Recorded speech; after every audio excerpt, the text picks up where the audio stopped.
Ang dengue ay isang seryosong problema, ngunit kaya natin itong labanan.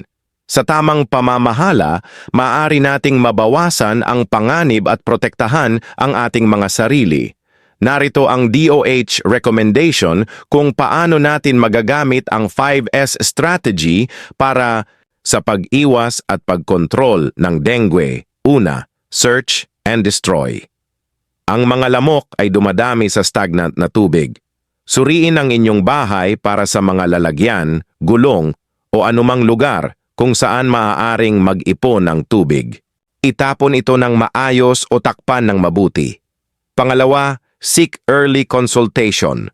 Kung nararamdaman mo na may sintomas ka tulad ng lagnat, matinding sakit ng ulo o pananakit ng kasukasuan, huwag mag-antay. Magpatingin agad sa doktor o pumunta sa health center na nakakasakop sa inyong barangay para magpa-test sa dengue. Kadalasan ay libre lang ito sa lokal na pamahalaan. Ang maagang paggamot ay makakatulong. Pangatlo, self-protection.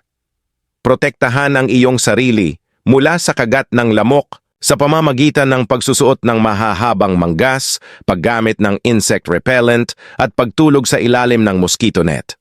Mahalaga ito upang maiwasan ang kagat. Pang-apat, suportahan ang fogging sa mga lugar na may outbreak. Ang fogging ay makakatulong pamatay ng mga lamok, ngunit hindi ito pangmatagalang solusyon. Magtuon tayo sa tamang pamamahala ng basura at pagpapababa ng mga lugar na pwedeng pamahayan ng mga lamok. Huling-huli, sustain hydration. Ang dengue ay maaaring magdulot ng dehydration. Uminom ng maraming likido tulad ng tubig, oral rehydration solutions, at sariwang mga juice ng prutas upang manatiling hydrated at matulungan ang iyong katawan na mag-recover. Sa pagsunod sa mga hakbang ng 5S, makakapagprotekta tayo sa ating mga sarili at komunidad laban sa dengue. Sama-sama, kaya nating pigilan ang pagkalat at manatiling ligtas. Magkaisa tayo sa pag-manage ng dengue.